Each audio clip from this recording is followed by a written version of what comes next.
Traigo hoy el vídeo de reseña de los libros que me he leído en el año 2023. La verdad es que es una cosecha muy buena, tanto en calidad como en cantidad. Al final han sido 29 libros leídos a lo largo del año 2023.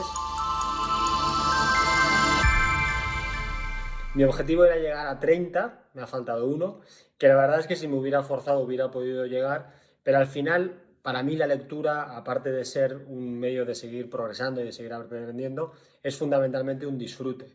Y está muy bien ponerme un objetivo para poder hacer un seguimiento y también esforzarme y seguir progresando, pero no tiene que ser tampoco algo tan exigente que me haga olvidar cuál es el objetivo por el que leo, que es básicamente disfrutar. Entonces, si al final estás más preocupado en el número de libros que te quedan antes de finalizar el año para llegar al objetivo que en disfrutar de los mismos, pues la verdad es que pierde gran parte de su atractivo y de su esencia. Así que al final decidí no forzarme demasiado, leer a mi ritmo, disfrutar de lo que estaba leyendo y este año 2024 pues espero que lleguemos a los 30 libros o incluso alguno más. Como siempre, voy a dividir la reseña entre los libros que son más de ensayo, más de divulgación, política, económica, etcétera, y al final retomaré o continuaré con los libros más de novela, de ciencia ficción y más clásicos en ese sentido. También voy a hacer como en otras ocasiones, empezaré por los que menos me han gustado y acabaré con los que más. Debo decir que este año es bastante complicado hacer un ranking de los que más me han gustado en un orden preciso, con lo cual ya lo comentaré, pero a partir de cierto momento son todos igual de buenos, porque es verdad que ha habido muchos libros que me han gustado mucho, tanto en el área de ensayo como en el de novela, con lo que tampoco me voy a forzar tanto a decir, oye, este es el mejor, este es el segundo y tercero, porque han sido muy buenos. En la parte de los malos es un poquito más fácil. Voy a empezar con los de ensayo. En la parte negativa, el que menos me ha gustado es este libro que se llama El drama del niño dotado. Es un libro que la verdad que lo leí por recomendaciones de Amazon, que hablaba sobre cómo tratar a niños que tienen ciertos problemas pues, de aprendizaje, conducta, etcétera, o al menos así yo lo entendí. Y luego al final va sobre pues, dramas bastante más serios, niños con problemas de acoso, de problemas pues, de tema sexual en su infancia y demás. Está escrito por una autora, Alice Miller, que es una eminencia en este caso. Ella también sufrió abusos en la infancia y sinceramente es probable que sea un buen libro, pero no es para mí. Ni tengo obviamente, gracias a Dios, esos problemas, ni tampoco he entendido demasiado a dónde quiere llegar. No he extraído ningún tipo de enseñanza práctica para poder utilizarla, que era un poco más o menos lo que estaba buscando y lo que nos pasa mucho a muchos padres con hijos pequeños, que a veces tratas de encontrar pues, herramientas para superar esos momentos de conflicto en los que es difícil que obedezcan, etcétera, las cosas cotidianas, y esto obviamente es para temas bastante más serios. A mí no me gustó demasiado. Este libro sí me gustó, pero es un poco sin más. Es un libro de Paul Auster, que es uno de mis autores favoritos, junto con Spencer Ostrander, que es básicamente el fotógrafo. Se llama Un país bañado en sangre, y lo que habla sobre todo pues es de la problemática que tiene Estados Unidos con las armas, con el número de armas que tiene la población y todas las masacres que ha habido a lo largo de los años y que todos hemos visto en los telediarios y en las noticias, ¿no? Entonces, bueno, habla desde el punto de vista de que debería haber menos armas en la calle, que se debería restringir el uso del armamento. Habla también de las razones históricas por qué Estados Unidos ha llegado a esta situación, que las tiene, y luego, y es la parte más reseñable, pues son todas las fotografías que tienen de los lugares en los que han sucedido algún tipo de este tipo de, no son atentados en sí mismo, algún de estas masacres civiles, y la curiosidad más reseñable es que ninguna de ellas es una foto morbosa. No hay fotos de cadáveres ni de sangre tal. De hecho, son todas las fotos tomadas después, varios meses después del evento que haya sucedido, con lo que te da una imagen pues un poco atemporal de lo que ha pasado en ese sitio, ¿no? Libro interesante, pero de nuevo es un poco pues ni fu ni fa, ¿no? Este libro también está abajo y más que nada es porque es para un nicho de personas muy concreto. Se llama Pro Manager, PC Fútbol, droga en el kiosco. Digo porque es un nicho muy concreto, porque yo creo que el PC Fútbol aparte de en Argentina, creo que no llegó a muchos más sitios en Latinoamérica, es probable que en México llegara, pero en España fue una auténtica revolución. Para la gente de mi generación, nacidos a partir de los 80, entre los 80 y los 90, el PC Fútbol fue el juego de fútbol por antonomasia, era un manager, era un juego en el que más que jugar con los jugadores, lo que hacías era hacer de entrenador, de director deportivo, de presidente, tomar todas las decisiones. Y la verdad es que la historia de la compañía, que es una compañía española, es bastante alucinante. Cómo llegaron a ese éxito con los medios que tenían, los problemas que tuvieron, cuando en un llegado momento que tenían el mayor éxito desaparecieron, luego volvieron. Pensar que todo esto es antes de Internet, esto se vendía en los kioscos y la única manera de saber cuándo iba a salir era ir todos los días al kiosco a preguntar y de hecho, insisto, los de mi generación lo hacíamos, nos levantábamos antes de ir al colegio para jugar, o sea, una auténtica locura. Entonces, si eres de aquella época y jugaste el juego, pues es una maravilla de libro, es muy nostálgico, pero está muy bien para entender y comprender lo que sucedió, pero si no, pues no es para ti, no le vas a encontrar ningún atractivo. Otro libro que ya empieza en la zona de los buenos es The Great Inflation and Its Aftermath. Es un libro que me tenía que haber leído el año pasado, que está el objetivo, pero por circunstancias no pasó, y habla pues, de las grandes crisis inflacionarias que ha vivido Estados Unidos, en concreto las de los años 60 y 70. Y quería haberlo leído el año pasado, que era cuando tenía más relevancia la inflación a nivel mundial, porque ya este último año es cuando ha empezado a decaer, porque el escenario de lo que sucedió en los años 60-70 en Estados Unidos tiene ciertas reminiscencias con lo que ha pasado ahora. También es un libro muy bueno porque habla mucho del cambio de conducta de los presidentes de la Reserva Federal y de incluso el cambio de mentalidad del americano hacia la inflación y las tasas de interés respecto a lo que es hoy en día, lo que sucedía entonces a lo que es hoy en día. Y en ese sentido es un libro bastante interesante que te contextualiza bastante bien lo que ha pasado. En algunos aspectos me recuerda un poco como al libro del póker de mentiroso, que habla sobre la crisis de Solomon Brothers en los 80, que se parece mucho a la crisis de Lehman Brothers del año 2009, ¿no? Entonces, desde ese punto de vista, pues es interesante leer ciertas cosas para comprender que al final vivimos un eterno retorno y lo que ha sucedido ahora, aunque nos parezca muy novedoso, ya ha sucedido de alguna manera en el pasado. Aunque es verdad que el libro del mentiroso a mí me gustó bastante más que este, pero no está nada mal. Empezamos ya con los libros mejores desde el punto de vista de calidad y que me hayan gustado más. Tenemos Invicto, que es un libro que ya me había leído hace un par de años y lo he vuelto a leer.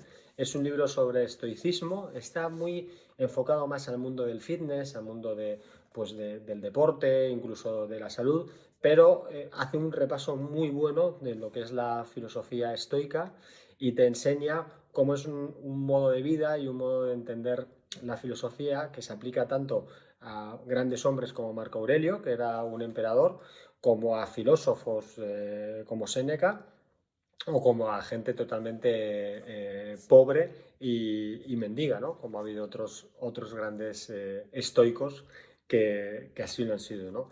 Entonces, el mindfulness, por ejemplo, moderno, bebe mucho del estoicismo y se sacan pues, lecciones para el día a día que sirven mucho. A mí una que me encanta es la de Memento Mori, que es lo que le decían a Marco Aurelio cuando volvía de una gran victoria y se lo repetían en el oído mientras el pueblo le aclamaba y le gritaban los vítores y le decían Memento Mori, que significa recuerda que vas a morir, que todos vamos a morir y que eso te enseña que no tienes ni que venirte muy arriba cuando las cosas están muy bien, ni deprimirte mucho cuando las cosas van mal, porque en el fondo todo pasa. Esta es una de las miles de enseñanzas estoicas que a mí me gustan mucho y la verdad es que tenía ganas de releerlo y ha sido una muy buena experiencia. Aquí tenemos Contra la mayoría de Jano García.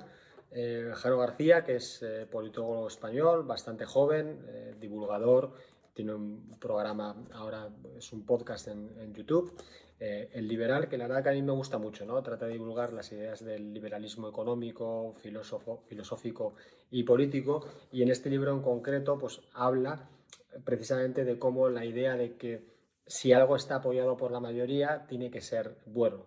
Cuando si lo piensas un poco, eso no es así. En otros momentos de la historia, pues se ha apoyado ampliamente por la mayoría la esclavitud o cualquier otro tipo de barbaridad, y no solamente por el mero hecho de que la mayoría haya dicho que está bien, tengamos que aceptarlo. Es uno de los problemas de la democracia, que en cuanto pones el apellido democrático y parece que está avalado por el público, eso es algo positivo, cuando realmente es una desgracia, ¿no? De hecho, hay muchas decisiones que nunca debería tomarse por mayoría.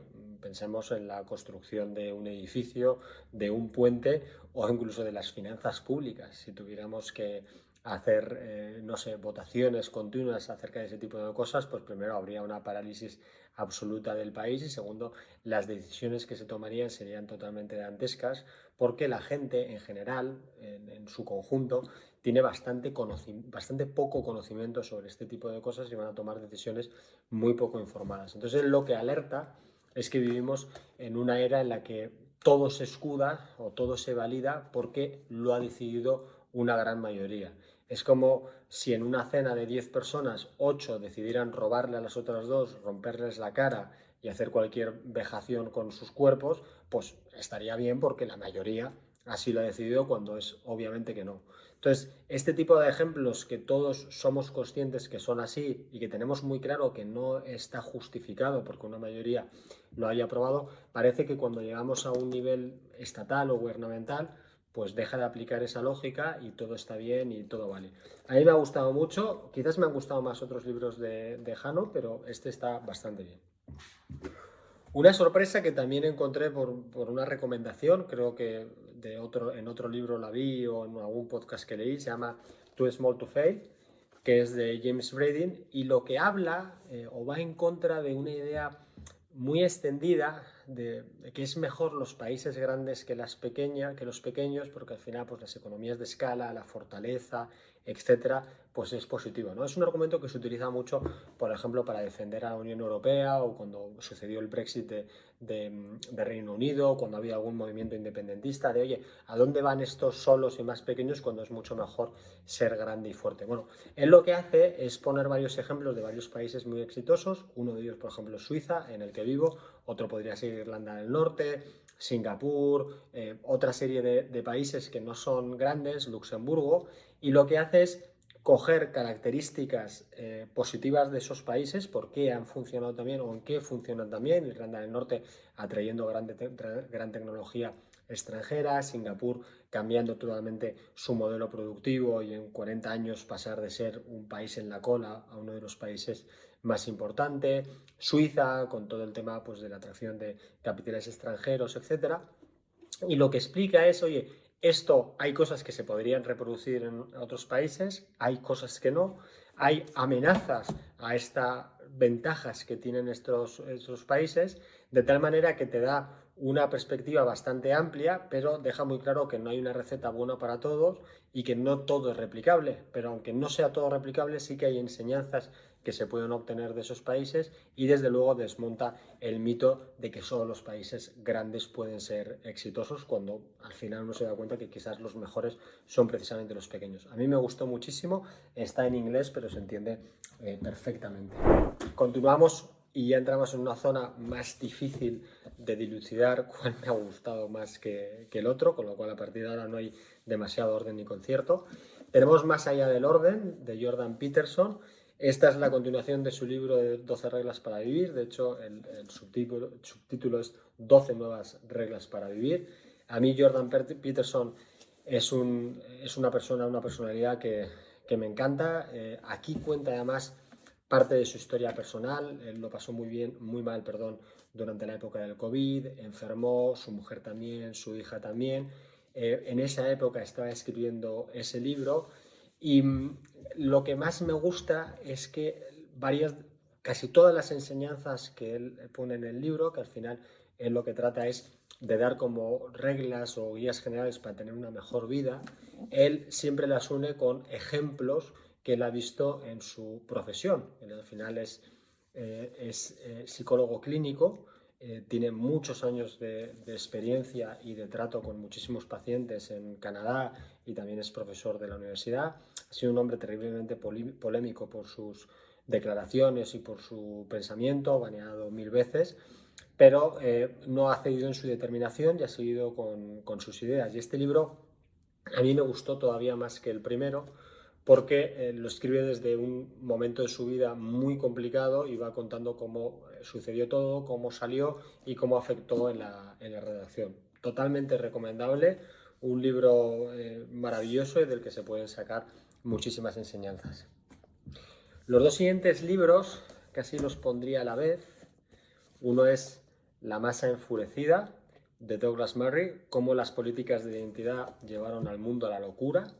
Y el otro es Nadie nace en un cuerpo equivocado, éxito y miseria de la identidad de género. Los dos libros hablan sobre lo mismo, sobre los temas de identidad de género, que hoy en día es uno de los temas más candentes. Este está más enfocado en el tema pues, de la transexualidad, los problemas que hay, etcétera. El tema de la masa enfurecida es más genérico, sobre todo el movimiento woke, cómo nace, cómo se desarrolla y demás. Y a mí me gustaron mucho, primero porque no son maniqueístas en ningún momento, no es que te digan, oye, no, los transexuales no existen, la identidad de género no existe, sino lo que van más a la base de qué base científica hay para ello, qué base social hay para ello y qué incongruencias, que las hay, son muy numerosas y muy grandes, ha habido a lo largo de su desarrollo. Los dos libros han intentado ser baneados y bloqueados en sus respectivos países. De hecho, el de Nadie nace en un cuerpo equivocado, es de dos psicólogos españoles que bueno, han estado incluso amenazados y trataron de impedir la divulgación del libro de muchas maneras. Llamaban por la 11ª edición, con lo cual me alegro, y dan una perspectiva muy diferente y muy enriquecedora al respecto. Entonces, tanto si eres una persona que está muy a favor de todos estos temas identitarios, de todo este movimiento woke y demás, como si estás muy en contra, creo que merece mucho la pena leerlo para conocer la historia que hay detrás y sobre todo la opinión de profesionales que se dedican a esto, que han tratado a miles de personas sobre esto y cuáles son los errores que se están cometiendo de manera genérica y los riesgos que está sucediendo y que están acaeciendo a miles de personas que están siendo tratadas de manera equivocada, al menos al juicio de los autores, y que yo pienso igual. A mí me encantaron los dos y me parece que merecieron mucho la pena. Este es un gran descubrimiento para mí, Descubre el arte de hablar en público, de Fernando Miralles. Yo he comenzado gran parte de mi pasión o este movimiento en redes sociales gracias a Fernando, con el que empecé a hablar después de leer su libro. A él ya le conocía de redes sociales, ya le seguía y esa fue la razón que me llevó a comprar el libro, y la verdad es que es una maravilla porque a pesar de que uno pueda pensar que se le da bien hablar en público, que ha tenido facilidad, que sabe comunicar, cuando un profesional te dice los errores que cometemos, las maneras de poder solucionarlos y sobre todo cómo poder mejorar el discurso para que sea más claro, llegue mejor al público, que es al final lo que todos queremos, pues te das cuenta de que hay muchísimo para aprender y que hay un mundo apasionante detrás en el que puedes explorar, ¿no? Tanto para tu vida profesional como para tu vida personal. El libro es muy claro, muy sencillo, está sacando ahora un segundo libro y la verdad es que es altamente recomendado, así como todos sus vídeos y todo lo que hace en redes sociales. Los últimos dos libros probablemente sean los mejores, me voy a contradecir un poco, yo creo que en este caso sí que puedo destacar dos por encima de los demás, son muy diferentes entre ellos, tampoco están a años luz de los últimos que he hablado, que también fueron muy buenos, pero esto la verdad es que me han sorprendido gratamente. Por un lado tenemos Don't Fuck the Police, de Josema Vallejo y Samuel Vázquez. El título viene a colación de esta pintada que se popularizó durante mucho tiempo, que sigue siendo muy popular, que es la de Fuck the Police, es una pintada en contra de la policía, como si la policía fuera la culpable de todo, que está detrás pues, de los movimientos que hemos visto como de Black Lives Matter, las revueltas que ha habido en Europa, en Estados Unidos, etcétera, en el que se achaca la culpa de la violencia de la violencia general a la violencia policial, nunca mejor dicho. Entonces ellos hacen un juego de palabras y ponen en un Don't Fuck the Police y tratan de explicar por qué es tan importante la labor de la policía para todo el mundo, para la sociedad, cómo se le está atando, nunca mejor dicho, de pies y manos a los policías para que hagan su labor y los grandes errores que se están haciendo. Yo llegué a este libro por Samuel Vázquez, que es uno de los, si mal no me recuerdo, es fundador o presidente de Policías para el Siglo XXI, que es una fundación de policías en España, que hace ya varios años empezó pues, a divulgar en España todo este tipo de temas acerca de las políticas equivocadas y que están impidiendo la labor de la policía. De hecho, él se hace famoso, creo que es en 2019, en un congreso en España en el que le llaman para hablar de las dinámicas policiales, las dinámicas políticas que afectan al orden público, y él criticaba la labor que se estaba haciendo pues, con la inmigración, con el tema de impedir que los policías pues, puedan detener ciertos delitos, que tengan que usar proporcionalidad, etcétera, y básicamente le ningunearon. Él hizo una previsión en la que Barcelona sería la primera ciudad española en caer, en el sentido de que tendría los mismos problemas que hemos visto en otras ciudades europeas como París o Bruselas, etcétera. Y ha predicho también, cosa que me duele bastante, que la siguiente será Bilbao, que yo soy bilbaíno, y probablemente la siguiente Zaragoza. Y la verdad es que la ha clavado, todo lo que él dijo que iba a pasar es lo que ha pasado. Entonces en el libro va desgranando todas esas ideas, hay muchas muy poderosas, por ejemplo, hay una que comenta en la que cómo vas a pedir a la policía que sea proporcional en el delito cuando hacer el bien nunca puede ser proporcional a hacer el mal. Si alguien entra en tu casa con ánimo de delinquir, es esa la persona la que tiene que correr el riesgo de que la respuesta no sea proporcional. En España han ocurrido aberraciones como alguien entrando a robar a casa de un señor y este señor pues pegarle 2 tiros. Y como el delincuente no iba armado y solo iba con una navaja o así, pues se le acusa de un acto desproporcionado y acaba en la cárcel, de hecho demandado por los parientes de la víctima, del ladrón, una persona convicta con antecedentes, etcétera, etcétera, por haber hecho un uso desproporcional.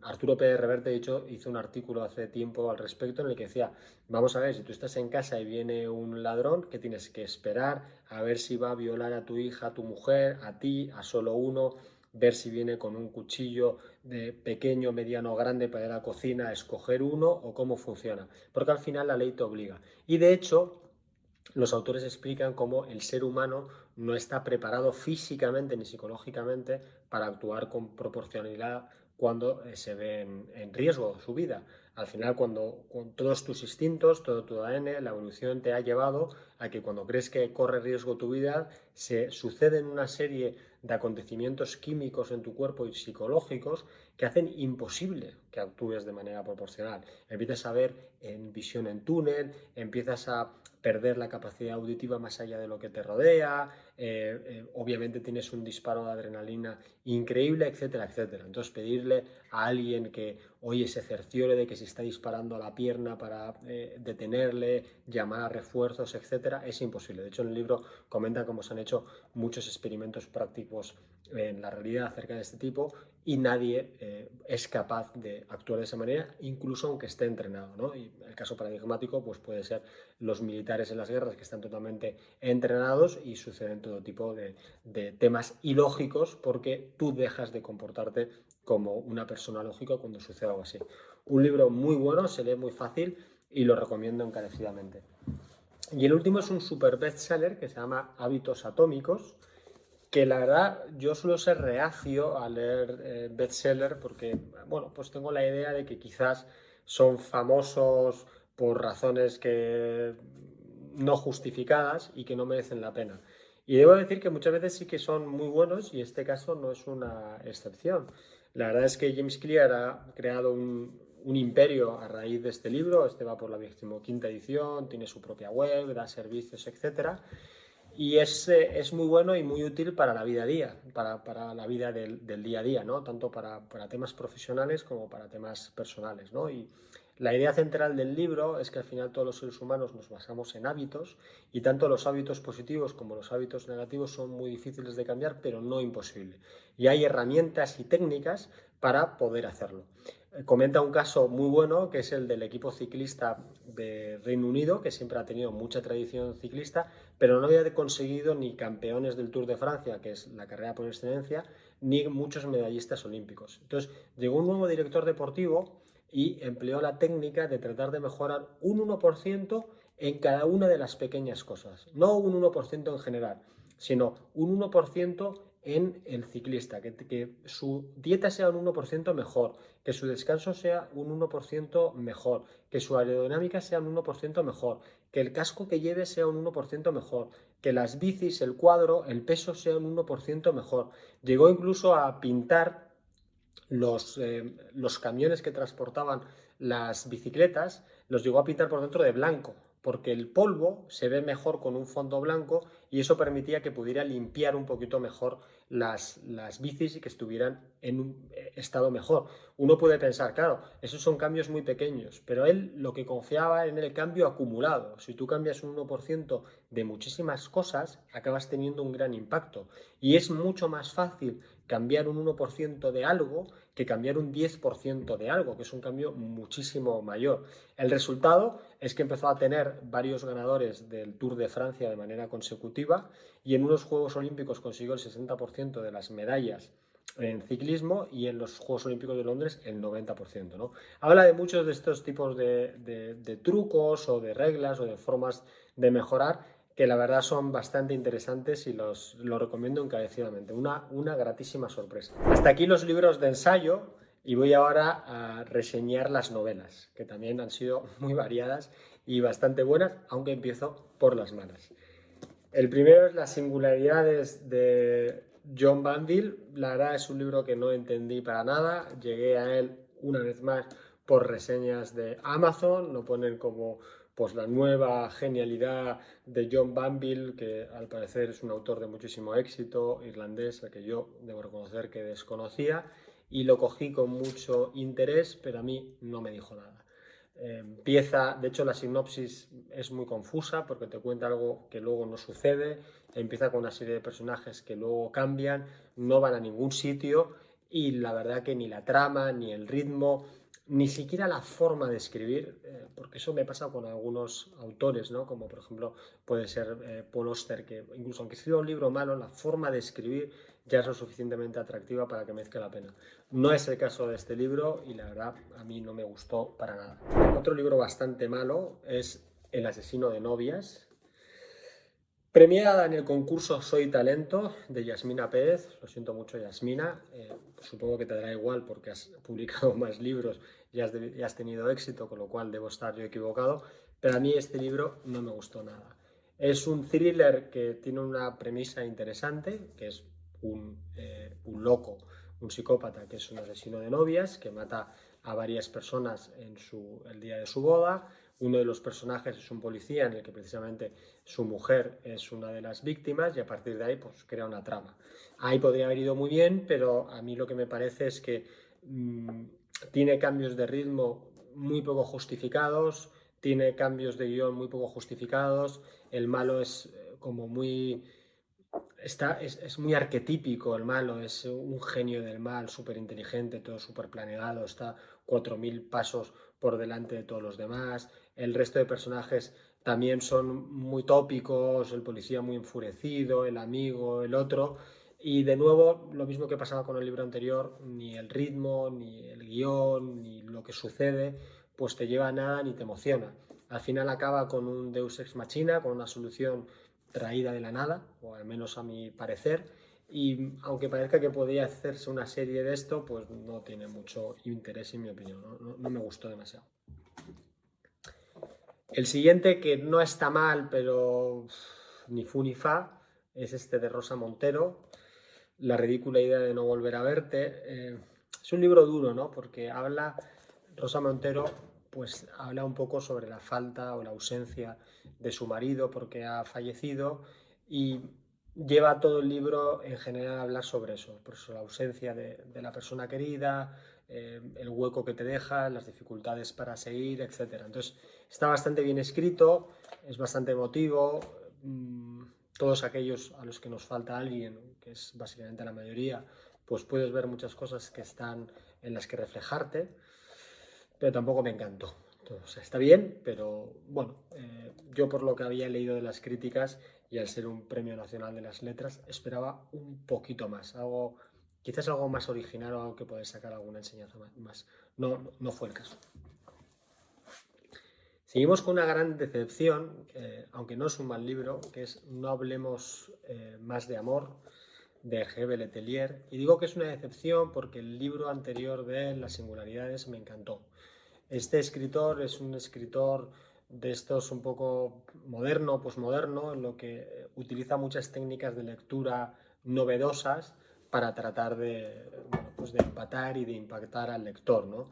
Aquí, por ejemplo, pues hace un relato de cuando uno de los protagonistas está en un GPS y la escritura, las páginas del libro, pues son mapas de GPS, etcétera, que pues tiene su originalidad.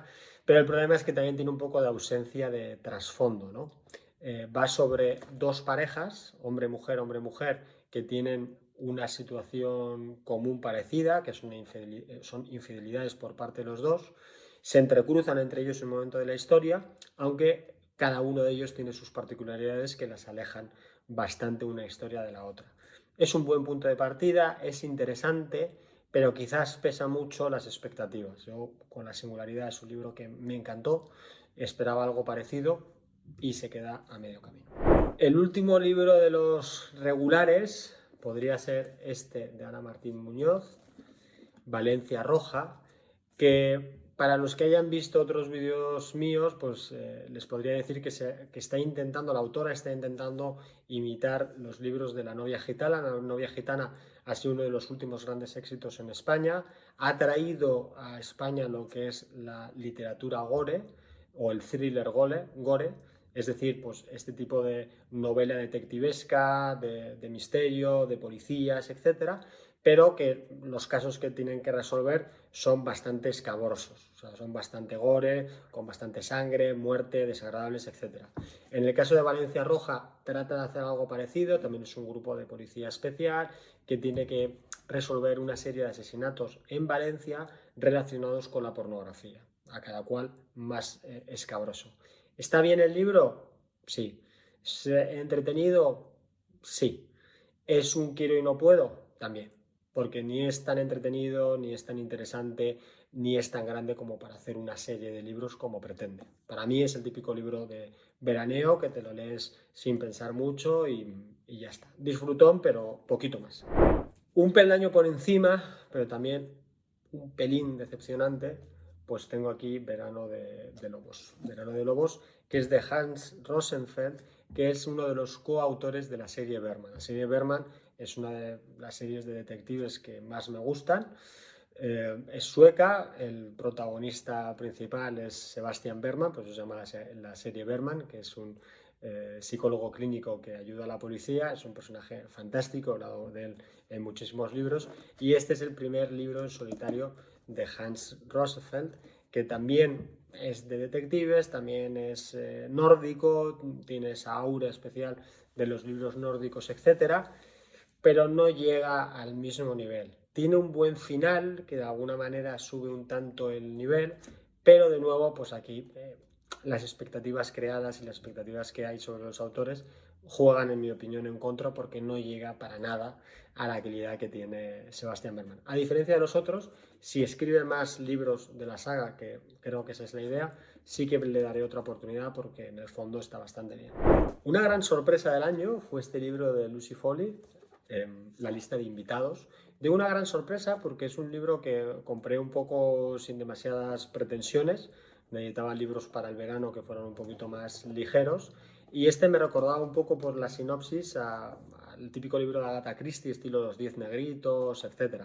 De lo que va es de una boda que se celebra en una isla alejada, creo que es una isla en Escocia, y entonces, bueno, pues tiene esa aura de los 10 negritos, ¿no? De invitados en una isla, sin conexión con el resto porque había una tormenta, hay un asesinato, no se sabe quién es, etc.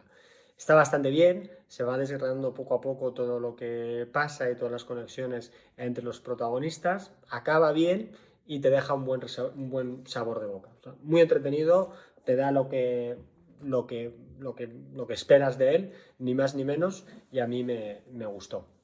En la misma línea tenemos el libro de Joel Dicker, La verdad sobre el caso Harry Quebert. Es un libro muy de Dicker. Dicker es un autor suizo curiosamente. Digo curiosamente porque no hay muchos autores suizos famosos, o al menos yo no conozco. En mi opinión es uno de los mayores detractores, no porque sea un libro grande, sino porque son libros de cocción lenta, tardan en arrancar. De hecho, para mí el mayor problema de este libro es que quizás en las primeras 200 páginas no pasa nada o no pasa nada demasiado interesante, y eso es un gran lastre para luego ir mejorando, ¿no? Es la historia de un asesinato en un pueblo en dos periodos de tiempo, porque pasan muchos años entre que sucede el asesinato y se resuelve, y se va contando de adelante a atrás y de atrás adelante por la historia de los protagonistas, la evolución. Hay muchísimos cambios de guión, muchísimos giros, unos mejor construidos que otros, para acabar bastante arriba, ¿no? De hecho, creo que hay otros 2 libros más con los mismos protagonistas que espero leerme en este año, y la verdad es que a mí Dicker me gusta. A veces me parece un poco lentito, pero está bastante bien. Y encaramos la parte final con los mejores libros, todos muy buenos, muy recomendables y la verdad que muy diferentes.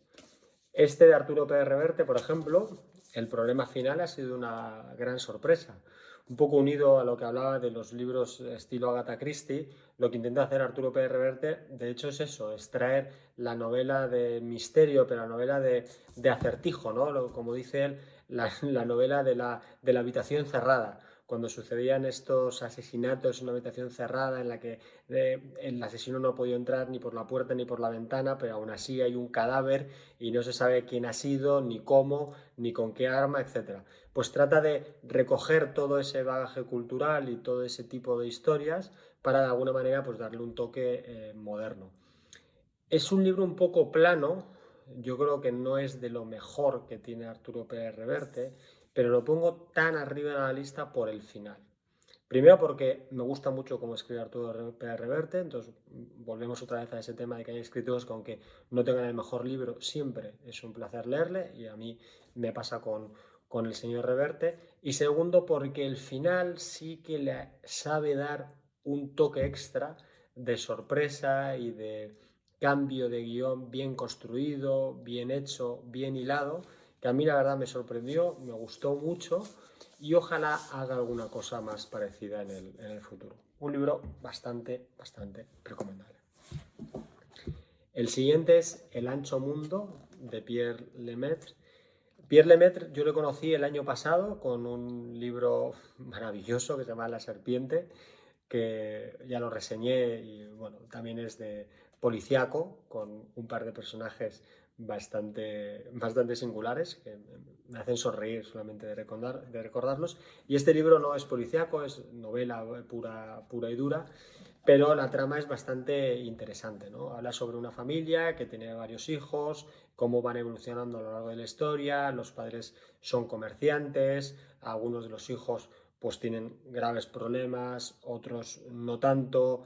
Hay una serie de circunstancias que les pasan a ellos en los países a los que viajan, y en términos de aventuras, de cambios personales, etc. No quiero desvelar mucho, por eso no doy muchos detalles, pero digamos que es la típica novela sobre una familia a lo largo del tiempo y los cambios que van sucediendo, y también se van explicando cosas del pasado que vuelven al futuro y la interconexión entre ellas. Se deja leer muy bien, está muy bien escrita. De nuevo, Pierre Lemaitre es otro escritor que escribe también, que aunque no sea la mejor obra del mundo, te va a gustar. En este caso, la trama sí que es muy buena y es muy interesante, y la verdad es que es muy recomendable. Entramos en la fase final, más difícil escoger los mejores. Estos 3 podrían ir en cualquier orden, la verdad, me gustaron mucho los 3. Voy a empezar por el proyecto Hail Mary, que es una recomendación de unos clientes y amigos míos. Es un libro puro de ciencia ficción. Si han visto la película El Marciano, pues les sonará o les resonará lo que vayan a leer, porque es del mismo autor. Y aquí lo que hablan es, pues la historia se basa en una situación crítica para la Tierra, y lanzan una nave espacial para tratar de solventar el problema que tienen, que es que el Sol está teniendo un problema y se está apagando. Y toda la historia trata sobre este astronauta perdido en el mundo, es incapaz de volver, y que entra en contacto con una inteligencia exterior, no una inteligencia artificial, sino una inteligencia alienígena, ¿no? Y ahí se van sucediendo todas las aventuras. Es muy estilo Al Marciano, en el sentido de que aplica muy bien la ciencia real. Es ciencia ficción, pero basada en ciencia real. Y la verdad es que te deja no pegado al asiento porque no es una película, pero como si lo fuera. De hecho, creo que hay proyecto cinematográfico porque es 100% para proyecto cinematográfico y creo que son, pues, no sé si son 500 páginas, te las lees en un suspiro. El problema que tiene es que te tiene que gustar la ciencia ficción. Si no es tu género, pues obviamente no te va a gustar demasiado. El siguiente va a ser el de Manuel Vilas, que es Ordesa, que de nuevo es un libro bastante particular. Si en el anterior decía que te tiene que gustar la ciencia ficción para que te guste este libro, aquí te tiene que gustar la poesía para que te guste este libro, porque Manuel Vilas realmente es poeta. Entonces, los poetas que escriben en prosa escriben de una manera muy diferente, muy particular. El ritmo, la forma de encadenar las frases, los cambios, etcétera, son muy poéticos. Entonces, te tiene que gustar ese ritmo para acostumbrarte y que de alguna manera pues te llena. A mí particularmente sí que me gusta, aunque curiosamente la poesía no me encanta, no suelo leer libros de poesía, pero sí que los autores que son poetas y escriben en prosa, sí que me gusta mucho cómo lo hacen.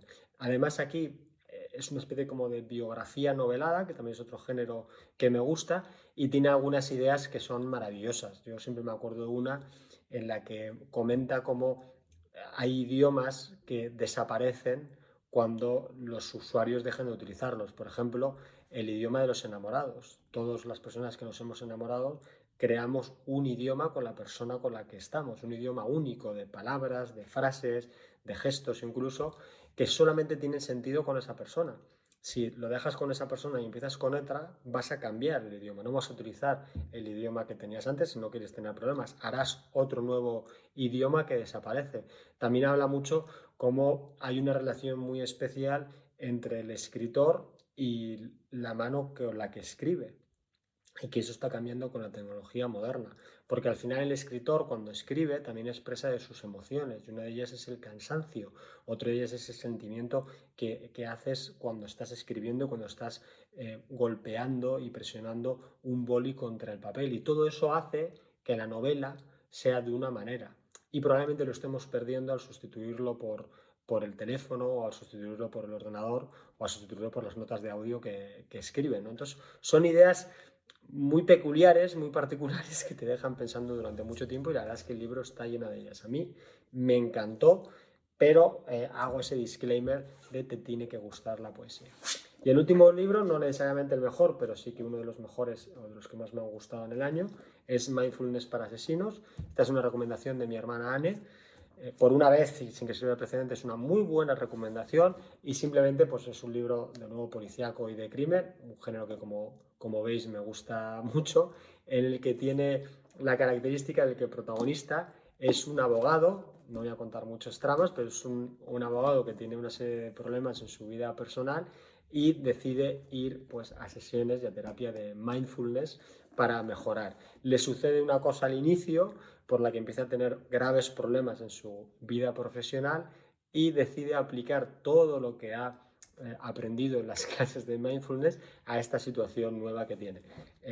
La verdad es que es muy divertido, muy gracioso, se lee muy fácil, ojalá escriba más libros y yo creo que es el típico libro que lo puedes leer en cualquier momento del año y te va a gustar, ¿no? Entonces, esta es mi recomendación. Espero que os haya gustado y dentro de poco vuelvo con más reseñas. Muchas gracias.